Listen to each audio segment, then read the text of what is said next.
In this video, I'll show you how to review the communication channels in your organization. I'll give you a really simple tool you can use to understand your channels and make them more effective. I'm Joanna. I'm an internal communication consultant, author, and trainer. I'm here to demystify the world of internal communication and employee engagement. Subscribe to my channel to help me reach more people.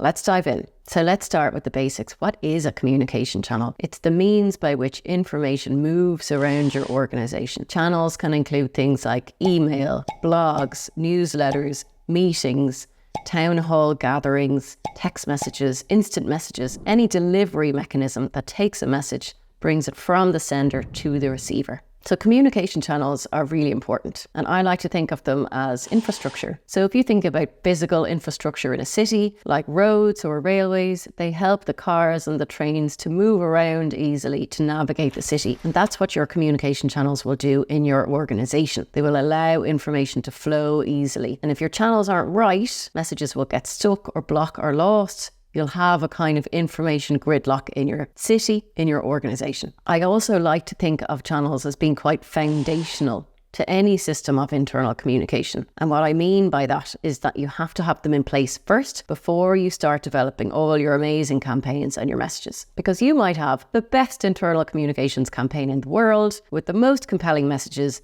but if you can't deliver them effectively to your audience, it's all a bit redundant. So we know what a channel is, we know that they're really important, but man alive, they could be really hard to get right. So if you feel like your messages aren't reaching your employees effectively, your channels are a bit of a mess, please don't worry, you're not alone. I hear this all the time in the work I do with my clients. It's also a topic of discussion in my membership community, the Curious Tribe, which is a place where people can work directly with me and also connect with each other. And one of my members is currently reviewing and auditing his communication channels to try and get them working more effectively. So here's some of the things that I hear clients say that indicate to me that their channels need some attention. They might say something like, well, lots of our employees don't have email addresses. They work on the shop floor, but our primary mode of communication with employees is email. Or they might say that our employees are always complaining that they're drowning in emails, there's email overload. Or they might say, oh, our last employee survey, loads of people said, oh, you never tell us anything around here, which would indicate that the channels are not effectively reaching people. And these problems go much deeper than just having access to information. Ineffective communication within an organization can have really deep impacts,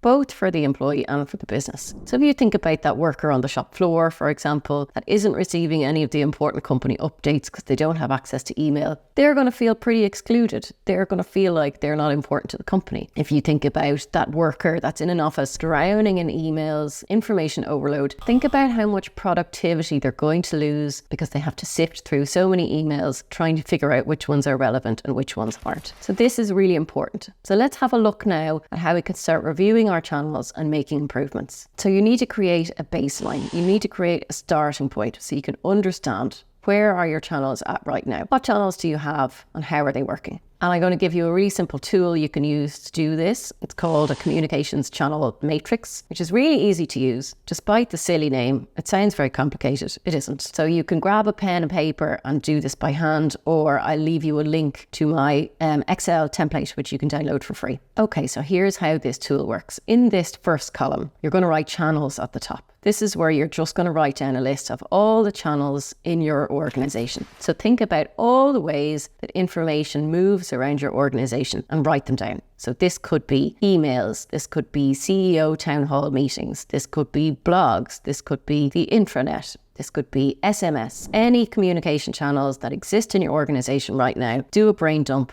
write them all down. Okay, you're going to go to the second column then, and this column is about purpose. So what is the purpose of each of these channels? What's the point of them? Why do they exist? What are they doing for your organization? Maybe you have an email newsletter as one of your channels. Maybe the purpose of that is to keep all employees updated on changes in the company. Maybe you have intranet blogs and the purpose of them is to inspire people around the vision, mission and values of the company. So have a think about the purpose of each channel and write it down. Okay, in the third column now we're going to start looking at who is the audience for each of your channels. So think about who is the main recipient of the messages in this channel. So do you have a channel, for example, that is targeted mostly at salespeople who are out on the road, who are rarely in the office? Do you have a channel that's just aimed at managers or at frontline workers or at people in a particular country or people in a particular department? Have a think about who is the audience for each channel and write that down in this column. Okay, the next column, you're going to look at whether your channel is one-way or two-way. You could also call this column interaction, because it's where you're going to assess whether the audience can interact with the information in this channel or not. If you think about a one-way or a broadcast communication, this is something that is pushed at employees and they can't engage or respond to it. So say, for example, your CEO had a big meeting for all staff. He gave them a big update, but he didn't allow anyone to ask questions or raise their hand. That is broadcast. That is a one-way channel. If you have a two-way channel, say you have a blog on your intranet where people can leave comments, they can like it, they can share it. This is a two-way channel. So people can ask questions, they can interact, they can engage with it. So for each of the channels that you have listed, write down whether it's a one-way channel or a two-way channel. And then finally,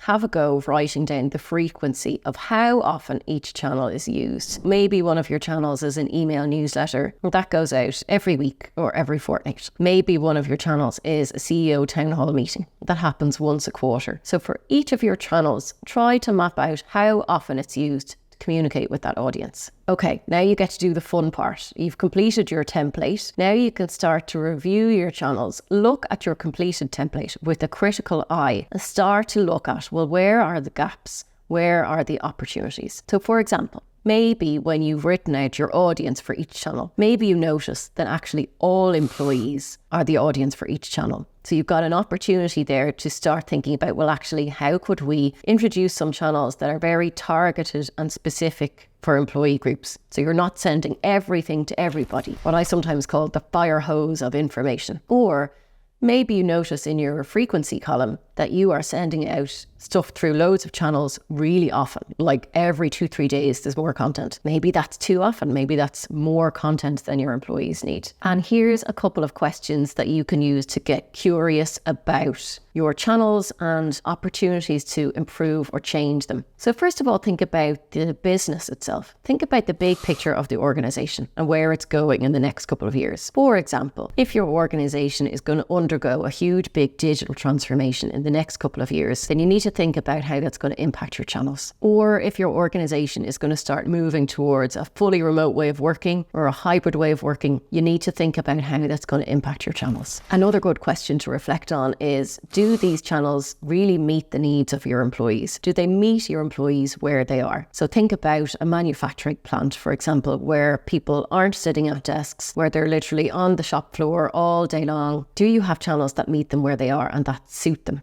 Or are you forcing everything through email? So think about your channels from the perspective of your employee groups. Think about their experience and how can you improve that. Viewing your channels like this will help you identify what's working, what's not, and show you where you can start to make improvements. And this will help you to create a more effective system of internal communication in your organization. If you found this useful, hit the subscribe button. Thanks for watching and stay curious.